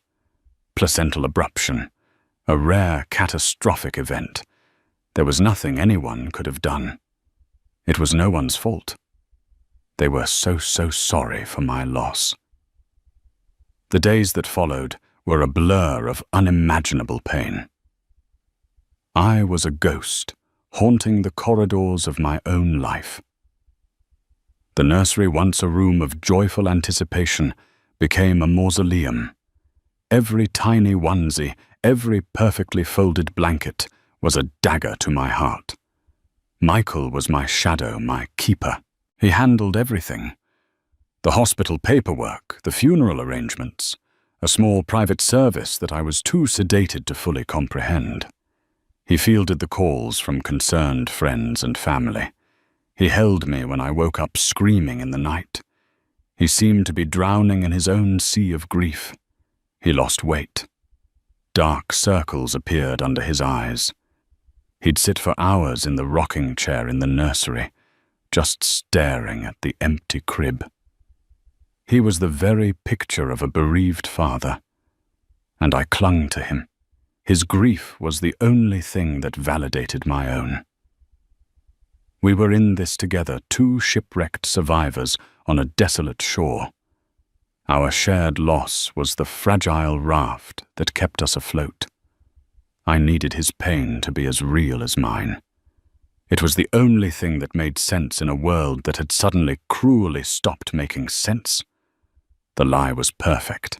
It was seamless, comprehensive, and utterly devastatingly believable. He had built a fortress of sorrow around us, and I, his willing prisoner, had never once thought to check if the walls were real. The first 3 weeks after we lost Caleb were a suffocating fog. Time became a fluid, meaningless concept marked only by the rising and setting of the sun, which I mostly observed from the cocoon of my bed. Michael was my constant, my warden of grief. He brought me meals I didn't eat, coaxed me into showers I didn't want, and filled the silence with a steady stream of soothing, empty words. "We'll get through this, Amy. He'll always be our son. I love you so much." His performance was flawless. He never missed a beat. When my mother came to stay for a week, her own face a mirror of my sorrow, she'd watch Michael with tear-filled eyes. "You're a good man, Michael," she'd whispered to him in the kitchen one afternoon, a moment I overheard from the top of the stairs. "Thank God Amelia has you." He'd even begun to channel his grief into a project. He announced one evening, his voice heavy but resolute, that he was designing a memorial garden for the hospital, a place for parents like us. He'd said, his gaze distant, a place to remember the children we never got to hold. He'd spend hours at his drafting table, sketching intricate plans for fountains and benches and flower beds. It was all so noble, so heartbreakingly poignant. But grief is a strange and unpredictable beast. In its initial all-consuming phase, it blinds you. But as the raw, visceral agony begins to recede, even slightly, a new kind of clarity can emerge. Your senses, dulled by shock, slowly begin to sharpen. You start to notice things, small things, inconsistencies. The first crack was small, almost imperceptible. It was a bill, an itemized statement from the hospital. I'd found it in the mail which Michael had taken to sorting through before I saw it, to protect you from any unnecessary stress, he'd said. This one had apparently slipped through his filtration system. I scanned the list of charges, a morbid curiosity compelling me to relive the trauma in black and white. Anesthesia, operating room fees, pharmacy, and then a line item that made me pause. NICU, level 3 care, 3 days. NICU, neonatal intensive care unit. I frowned. Why would Caleb have been in the NICU? The doctor had been clear. It was a stillbirth. He was gone before he was born. There was no care, intensive or otherwise. I assumed it was a clerical error, a common enough occurrence in the bureaucratic labyrinth of healthcare. But the detail lodged itself in my mind, a tiny burr under the skin. The second crack appeared a few days later. Sarah, my best friend, came over bearing a casserole and a bottle of wine she knew I wouldn't drink. She sat with me on the couch, letting the silence hang comfortably between us, before she finally spoke. "How are you really?" she asked, her voice gentle. I gave her my standard, non-committal answer. "Getting by." She nodded, her eyes full of a sympathy that for the first time felt a little off. There was something else there, a hesitation, a flicker of pity. No, that wasn't it. It was something closer to discomfort. "Amy," she began, choosing her words carefully. "When Michael called us from the hospital, he was a wreck. Mark and we wanted to come right away, but Michael was so insistent. He said you didn't want to see anyone, that you needed space." "I did," I said, my voice barely a whisper. I couldn't face anyone." "I get that," she said quickly. "Of course I do." But he said something else. Something odd. I waited, my body tensing. "He said that they had Caleb on life support," she said, her brow furrowed in confusion. "He said you were both just waiting, making a decision. He was asking Mark about what that was like to let go." The casserole on my lap suddenly felt like a lead weight. Life support. A decision. This was a narrative I hadn't heard. a version of the story that diverged wildly from the one I had been told. He must have been confused. I said the words, tasting like ash in my mouth. He was in shock. We all were. Of course, Sarah said immediately, backing down, sensing my distress. That must be it. Oh, Amy, I'm so sorry. I shouldn't have even brought it up. It stuck with me. But it stuck with me, too. It joined the NICU charge, another piece of a puzzle I didn't know I was solving. That night I couldn't sleep. The image of Michael on the phone with Mark, fabricating a story about our son on life support, played on a loop in my head. Why? Why would he lie about something so specific, so sacred? Was his grief so profound it had created false memories? Or was it something else, the memory of the Instagram photo from Chicago, the one I had so willingly dismissed, resurfaced with a vengeance? The laughing man with his arm around the redhead. You're hormonal, baby. It's some guy who looks like me. My hands started to tremble. I slipped out of bed, careful not to wake Michael, who was sleeping soundly, a picture of peaceful exhaustion. I tiptoed into his home office, the room where he was designing his memorial garden, a sanctuary of his supposed sorrow. My heart was hammering against my ribs, a frantic drumbeat in the silent house. I didn't know what I was looking for. I just knew I had to look. His laptop was closed on his desk. I opened it. It was password protected, of course. I tried our anniversary. Nothing. I tried my birthday. Nothing. I tried Caleb. The screen unlocked. A wave of nausea washed over me, using our dead son's name as a password. The thought was both sickening and, in a twisted way, perfectly in character with the grieving father he was pretending to be. His email was already open. I felt a pang of guilt, a lifetime of respecting his privacy, warring with the gnawing suspicion that was now consuming me. I clicked on his sent folder. There were emails to contractors about the memorial garden, emails to his colleagues, thanking them for their condolences. And then I saw it. A thread of emails with a woman named Jenna Reed. My breath hitched. The redhead from the Instagram photo. The emails went back months. They started professionally enough, something about a joint project between his firm and hers in Chicago. But the tone quickly shifted. They became familiar, flirty, intimate. They talked about meeting for drinks for dinner. They talked about her recent divorce. They talked about how alive he felt when he was with her. I scrolled down, my vision blurring with tears. The dates were a brutal chronological indictment. There was an email from the day he'd supposedly flown to Chicago for his 5-alarm fire meeting. From Michael Davenport to Jenna Reed. Subject: on my way, wheels up. Can't wait to see you. Counting the minutes. Ditch the boring conference dinner tonight. I found a place I think you'll love. And then I found the emails from the week Caleb had died.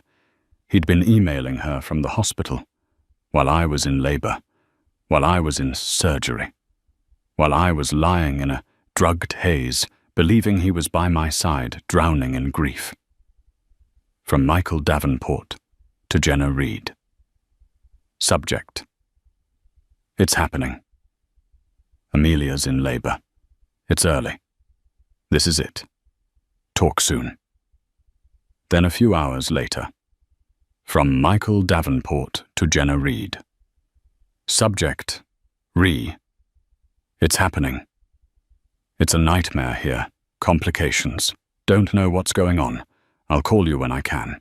And then the email that made me physically recoil, a gasp escaping my lips. It was sent the morning after I'd been told our son was gone. From Michael Davenport to Jenna Reed. Subject: I need you. It's over. He didn't make it. It's for the best. I know we talked about this, the timing. It would have been impossible, but God, Jenna, it's still... I can't explain it. She's a mess. I have to be the strong one here. I have to play the part. But all I can think about is you. All I want is to be with you. This whole thing, it just makes me realize I can't live this lie anymore. As soon as I can, I'm coming to you. It's for the best. The timing. It would have been impossible.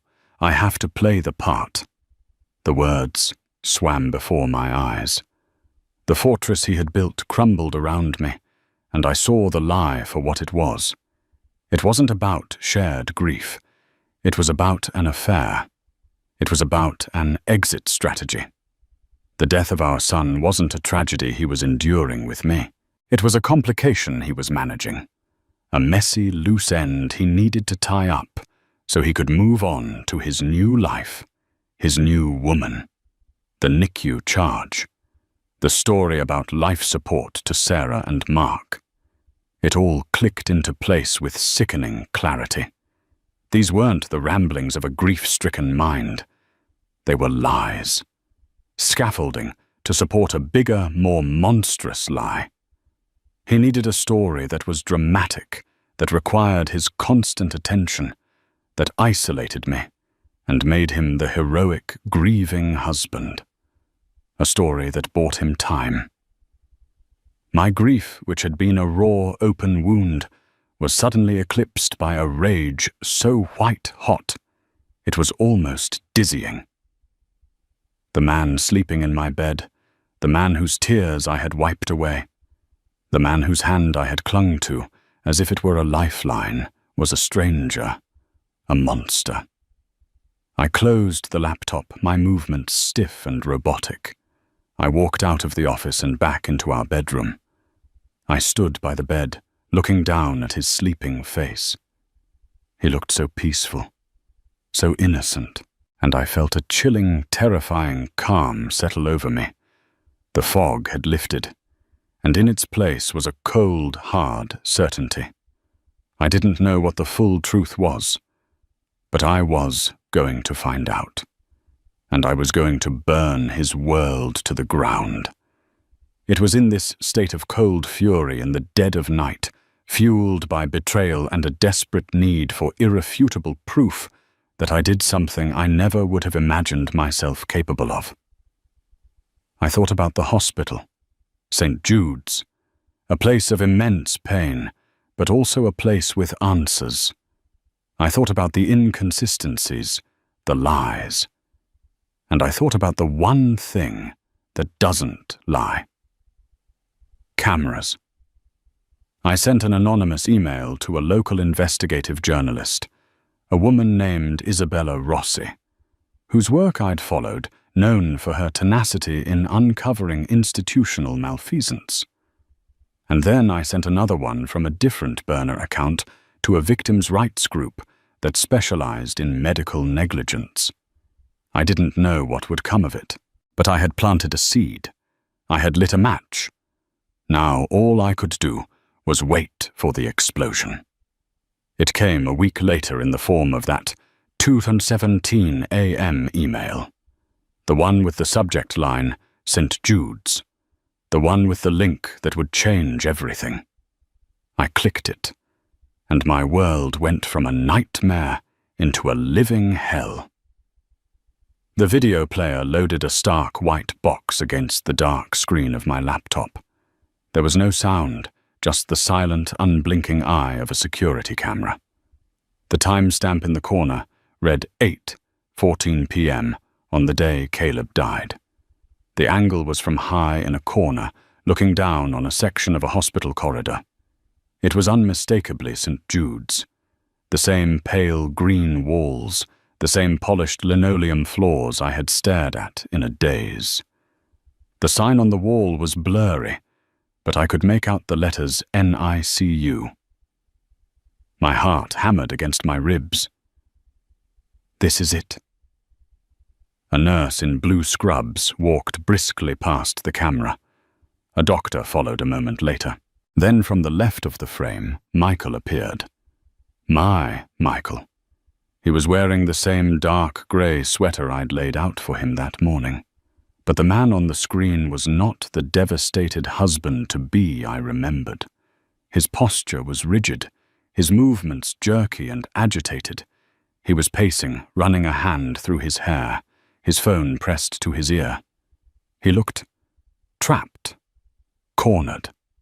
He stopped pacing and leaned against the wall directly under the camera. He was talking animatedly, his free hand gesturing in frustration. I couldn't hear the words, but I could read the panic in his body language. This was not a man waiting for news about his laboring wife. This was a man trying to control a situation that was spiraling out of his grasp. Then from the right of the frame she appeared. Jenna Reed. The redhead from the Instagram photo, the name in the emails. In the flesh.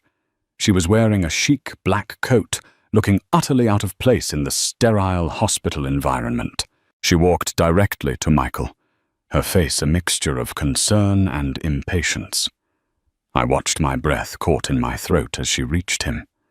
She put a hand on his arm. He immediately flinched, pulling away, shaking his head and glancing nervously down the hallway in the direction of my delivery room. He said something to her, his expression hard and dismissive. She recoiled, her own face hardening. They began to argue, a silent, frantic pantomime of rage and recrimination. She jabbed a finger at his chest. He grabbed her wrist. She tried to pull away. It was ugly, vicious, a scene not of shared comfort, but of a clandestine meeting gone horribly wrong. This wasn't a friend offering support. This was a confrontation. And then the most damning moment of all. A doctor, the same stern-faced woman who had delivered the news of Caleb's death to me, walked towards them from the direction of the NICU. She had a clipboard in her hand. She approached Michael, her expression grave. Michael's entire demeanor shifted. The anger vanished, replaced instantly by a mask of gut-wrenching sorrow. He physically crumpled, leaning his head against the wall, covering his face with his hands. It was a performance, a switch flipped. Jenna stood by her arms crossed, watching him with a look of cold, calculating assessment. The doctor spoke to Michael for a few moments, her hand on his shoulder in a gesture of compassion. She pointed back towards the NICU. Michael shook his head vehemently. The doctor spoke again, her expression turning from sympathy to something more insistent. She seemed to be urging him towards the unit. He refused again, more forcefully this time, waving a hand dismissively. He said something that made the doctor's eyes widen in disbelief. Then she simply nodded, a look of profound sadness and perhaps a touch of disgust on her face, and walked away. Once the doctor was gone, Michael straightened up. The mask of grief fell away as quickly as it had appeared.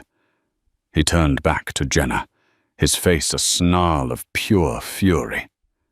He grabbed her by the arm and pulled her roughly down the corridor, away from the NICU, away from my room and out of the camera's frame. The video ended.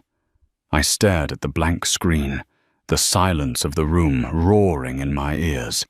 The pieces didn't just fall into place. They slammed together with the force of a car crash. Caleb had been in the NICU. The bill was not a mistake. Sarah had not misheard. My son had been born alive. He had been alive, and he had been fighting for his life in a glass box just down the hall, and my husband, his father, had been in the corridor, arguing with his mistress. The doctor had tried to bring him to his son. She was urging him towards the unit, and he had refused. The lie was so much more monstrous than I could ever have conceived. He hadn't just lied about an affair. He hadn't just lied about the timing of Caleb's death to make his getaway easier. He had lied about our son's entire existence. He had let me believe our child was stillborn, a silent, painless tragedy, when in reality Caleb had lived. He had breathed, and he had died alone without his mother while his father refused to even go see him. Why? The answer was right there in the video, in the cold, hard expression on Jenna Reed's face, in the frantic, trapped energy of my husband, a living, breathing baby, a premature baby who would require months of intensive care and a lifetime of devotion that was not part of their plan. It was the ultimate complication. A stillbirth was a tragedy you could mourn and move on from. A critically ill child was an anchor, a lifelong responsibility that would have chained Michael to me forever. So he made a choice. He chose his affair over his son. He rewrote the narrative. He turned our son's fight for life into a story of instantaneous death. He curated my grief, managed my reality, to fit his sordid escape plan. The rage that had been simmering inside me erupted into a volcanic inferno. It was a physical force, so powerful I thought it would tear me apart. I wanted to scream. I wanted to destroy something. I wanted to walk into the bedroom and wake him up, not with words, but with my bare hands. But then a different instinct took over, a cold, chilling calm. The same calm I'd felt when I'd decided to look at his laptop. This wasn't a private matter anymore. This wasn't a marital dispute to be settled with screaming matches and thrown pottery. He hadn't just betrayed me. He had committed an act of unimaginable cruelty against his own child. He had defrauded a hospital. He had lied to doctors. And he had enlisted his mistress as a co-conspirator. The leaked footage wasn't just my personal vindication. It was evidence. I forwarded the email with the video link to Isabella Rossi, the investigative journalist. My note was simple. This is security footage from St. Jude's Medical Center on the night of May 12th. The man in the video is Michael Davenport, a prominent Austin architect. He told his wife their son was stillborn. As you can see, that was a lie. Look into the NICU records. Look into Jenna Reed of Reed PR in Chicago. Look into the memorial garden he is currently fundraising for. He didn't just have an affair. He let his son die alone to save it. And then I forwarded it to the police.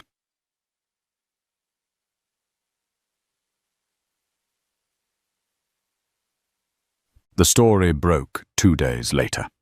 It wasn't just a local story. It went national. Isabella Rossi's article was a masterpiece of controlled fury, laying out the facts in stark, brutal detail. "The architect of a monstrous lie," the headline screamed. The article included stills from the security footage, Michael's face contorted in anger or Jenna's cold and watchful. It detailed the timeline, the emails, the hospital bill, the confirmation from anonymous sources at St. Jude's that baby boy Davenport had indeed spent 72 hours in the NICU before succumbing to complications of his premature birth. They had tried repeatedly to get the father to come and see the child, to authorize certain procedures, but he had been unreachable or unwilling to engage. The public response was instantaneous and savage. The story was a perfect storm of infidelity, betrayal, and the ultimate parental sin. Michael became a villain of almost cartoonish proportions overnight. His face was everywhere, on cable news, on tabloid websites, on social media feeds. The name Michael Davenport became synonymous with narcissistic cruelty. His firm fired him, issuing a public statement denouncing his deplorable and unethical personal conduct. The fundraising page for the memorial garden was taken down, but not before screenshots circulated online, a testament to his staggering hypocrisy. People found his social media, his firm's page, my own long-dormant accounts. The comments were a torrent of hatred. Monster. Psychopath. I hope he rots in hell. Jenna Reed was not spared. Her PR firm's website was flooded with one-star reviews. Her professional headshot was juxtaposed with the grainy security footage, still of her watching Michael's fake breakdown. She was branded the home-wrecking ghoul. Her career was incinerated in a matter of hours. I watched it all unfold from the guest room of Mark and Sarah's house. I had packed a single bag the morning after I saw the video and left before Michael woke up. I left my wedding ring on the pillow next to his head. I didn't leave a note. The entire world was about to leave him a note. My own role in the story was that of the tragic victim. The media painted me as the poor, grieving mother doubly betrayed by her monstrous husband.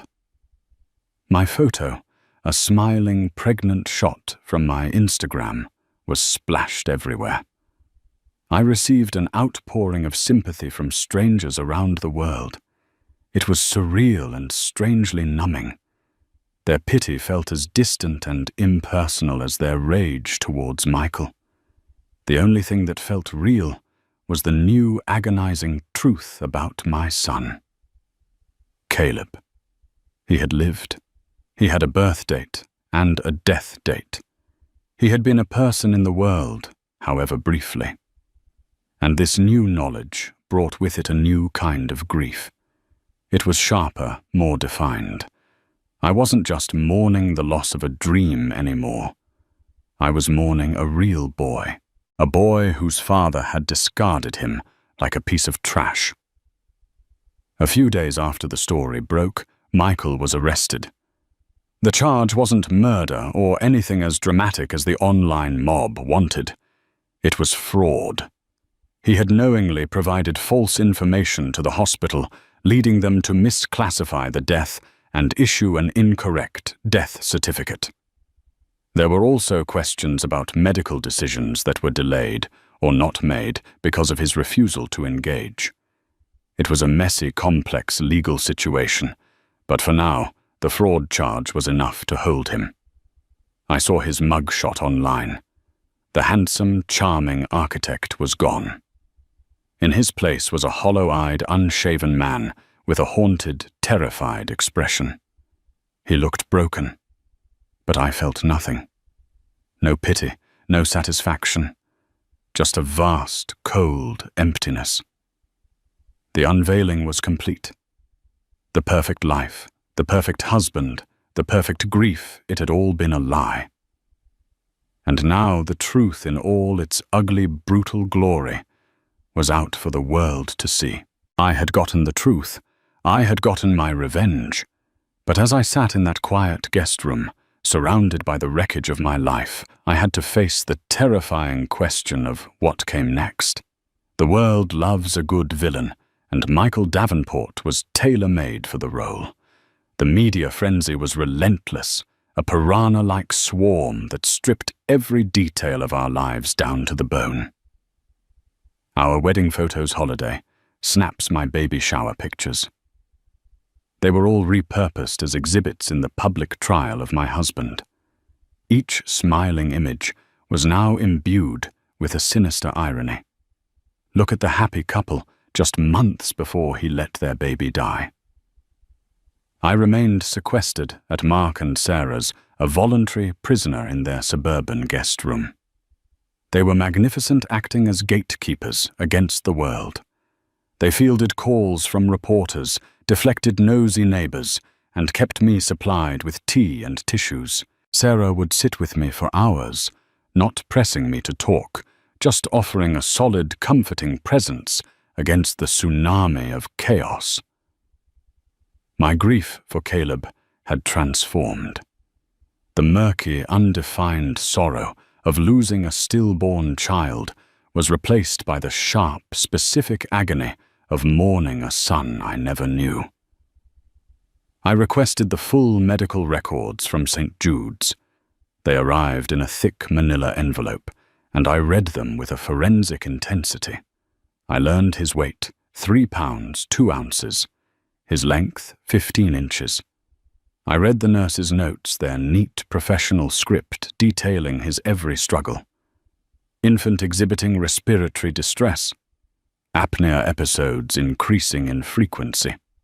Attempts to contact father unsuccessful. These clinical details were both torture and a strange kind of solace. They made him real. He wasn't just a phantom kick in my belly. He was a tiny person who had fought.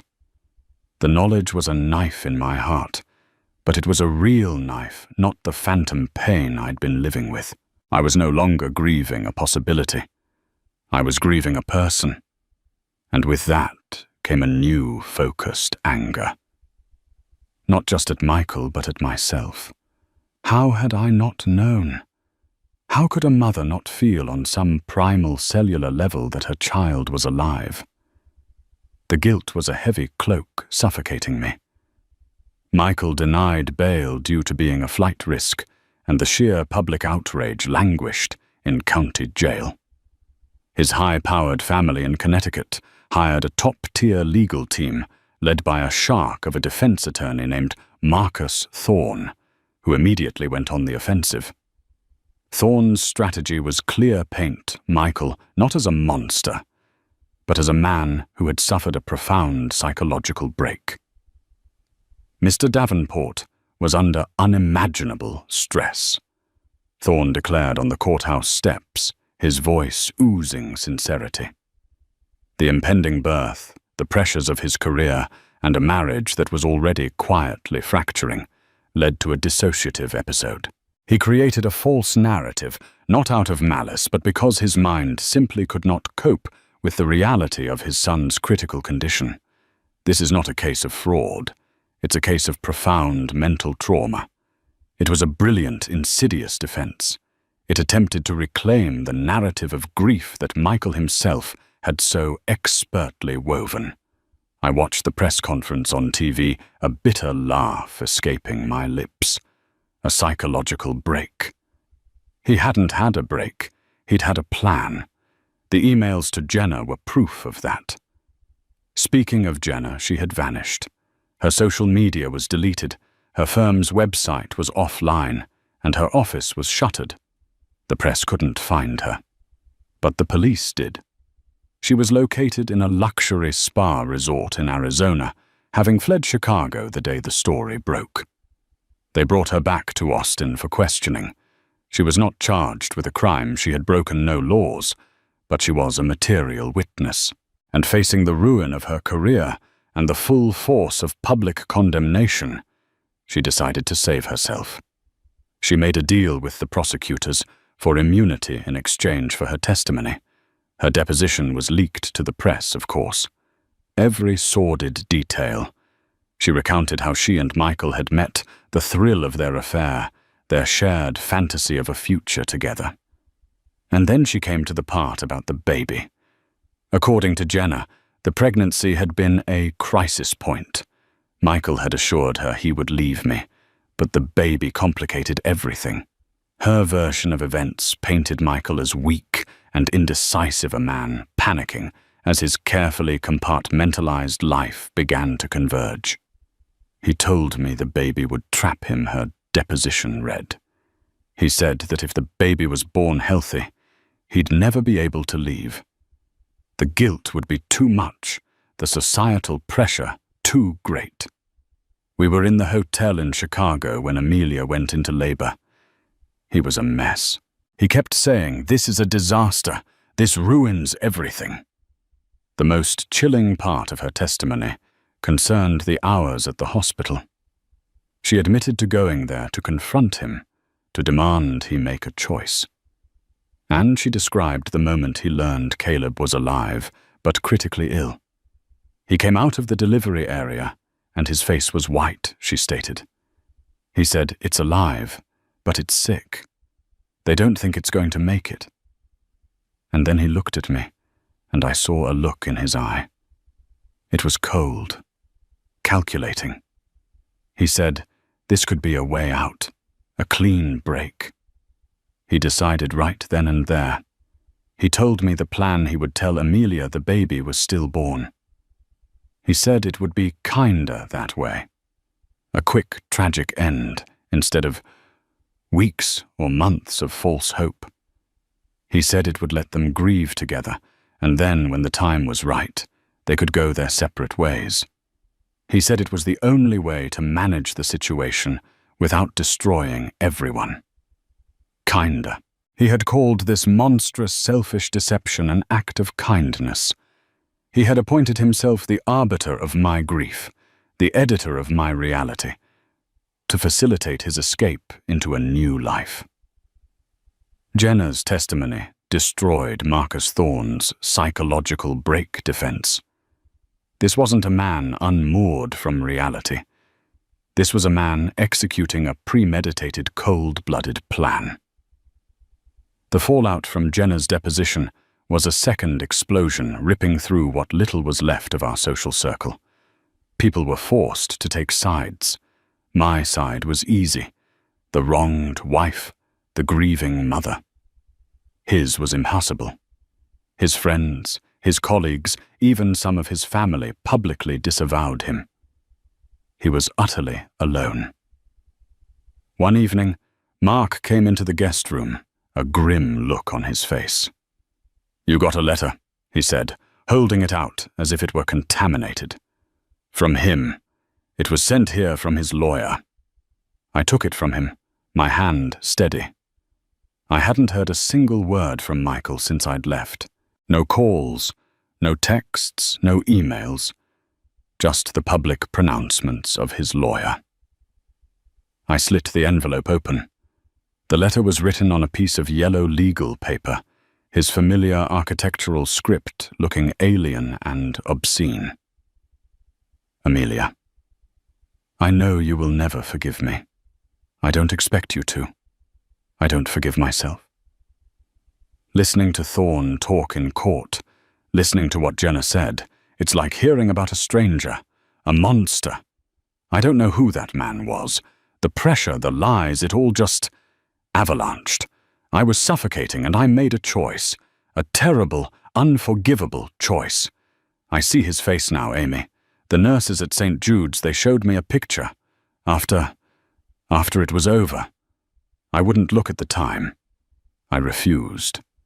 But they put a photograph in my discharge file.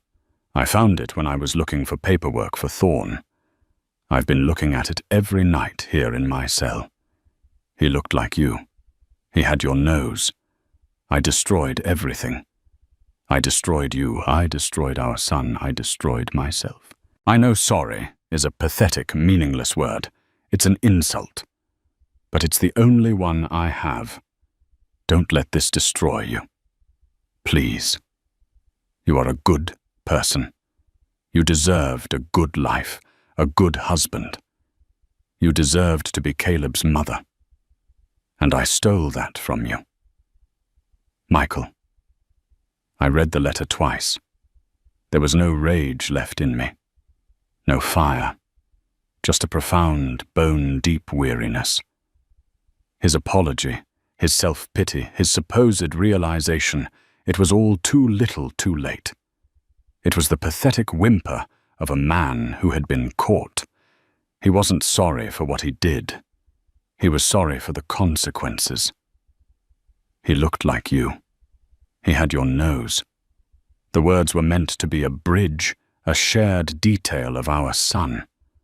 But all it did was highlight the chasm between us. He had a photograph, a picture of our son's face. And he had kept that from me, too. Another secret, another layer of his betrayal. I folded the letter neatly. I did not rip it up. I did not burn it. I placed it in the manila envelope with Caleb's medical records. It was just one more piece of evidence in the case file of my shattered life. The unraveling was almost complete. The lies had all been exposed. The villain had been caged, and the truth was a harsh, unforgiving glare. All that was left was the trial, and the daunting task of figuring out how to live in the scorched earth he had left behind. The trial of Michael Davenport was a spectacle.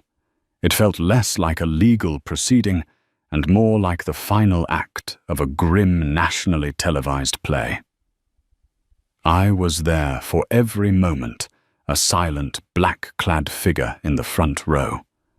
I refused to let the media's portrayal of me as a fragile, broken victim define me. I needed to bear witness. I owed it to Caleb. Michael, clad in an ill-fitting suit, looked like a ghost. The charm and confidence that had once been his armor were gone, replaced by a hollowed-out resignation. He rarely looked at me.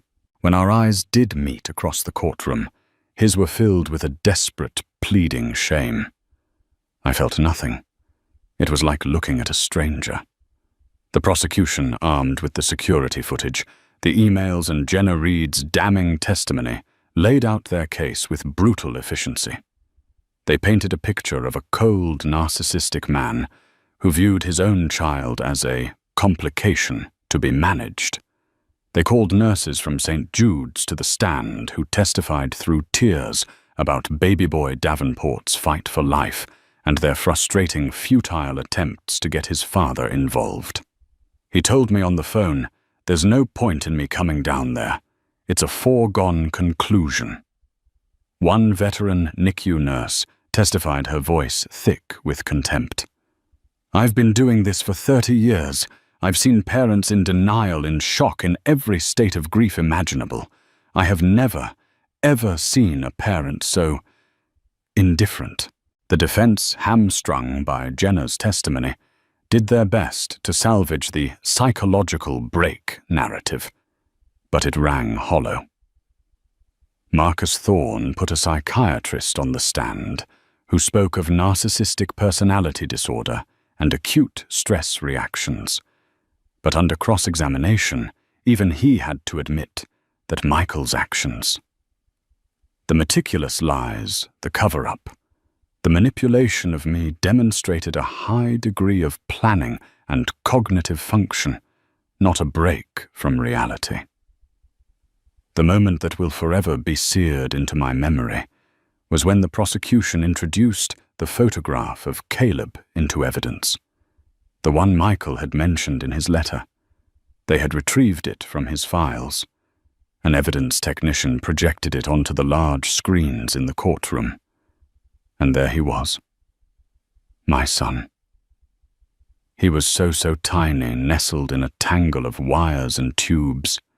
His skin was translucent, his eyes were closed, and his tiny chest was still. But he was beautiful.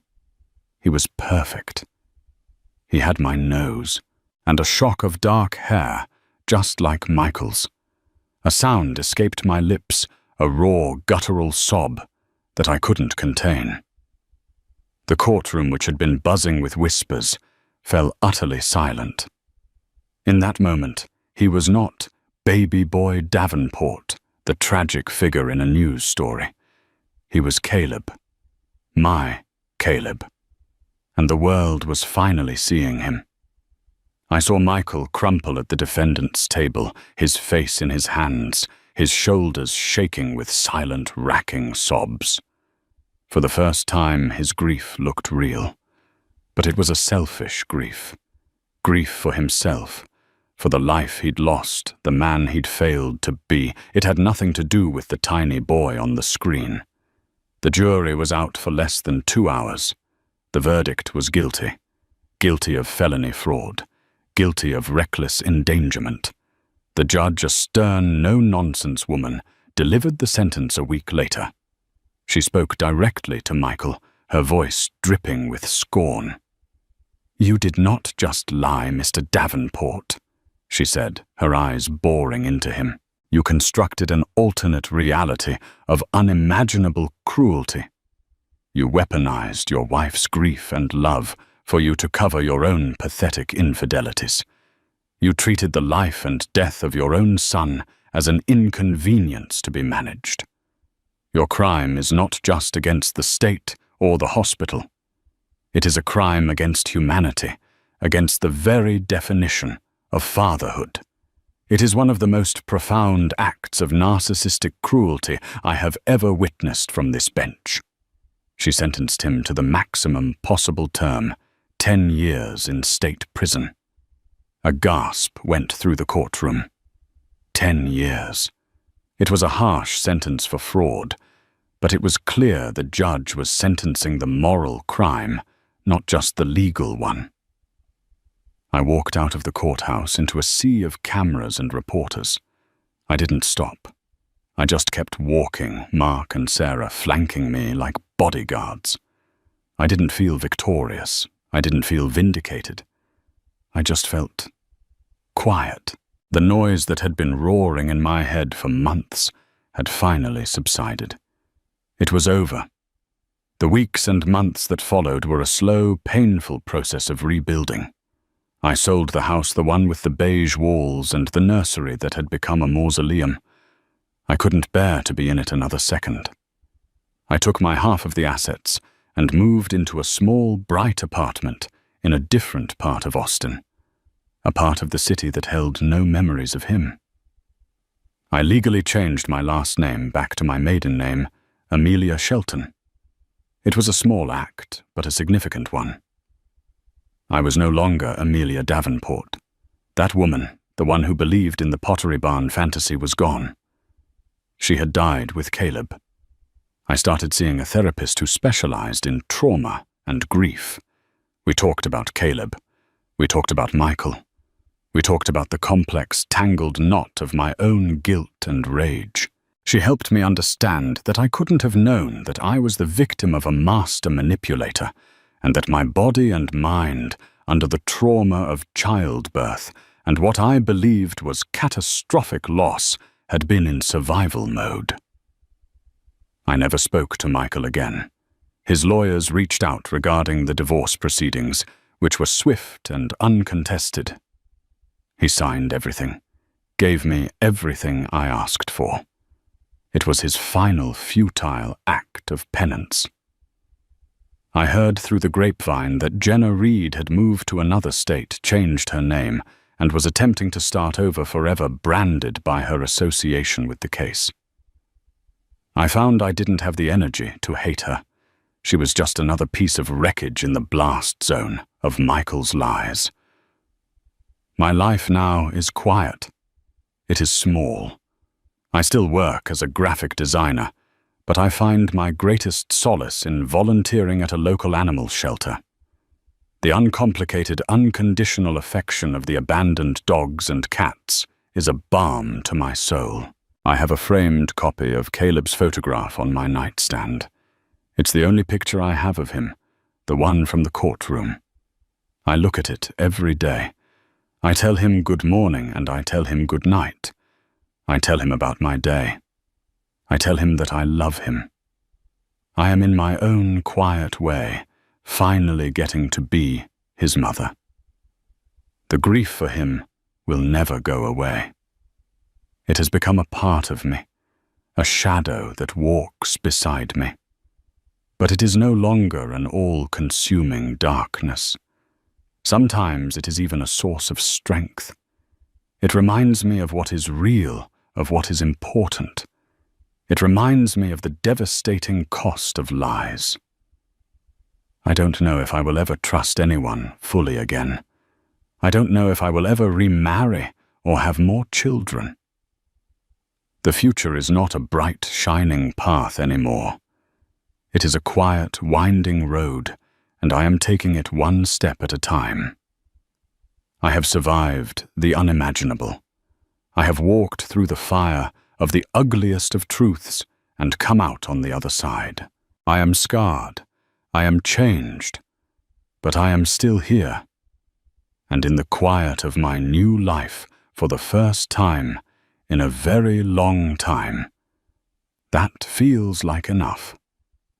The story of Amelia and Michael is a harrowing reminder that sometimes the most devastating monsters are the ones sleeping right beside us, hidden behind a mask of love and concern. It's a story about the corrosive power of lies and the unimaginable depths of betrayal. But it's also a story of survival of a woman who walked through an inferno of public humiliation and private agony to reclaim her own truth and find a way to honor the son who was stolen from her twice. If this story touched you, if it made you think, if it made you feel, please take a moment to hit that like button to help us share it with more people. More importantly, leave a comment below. What part of Amelia's story resonated with you the most?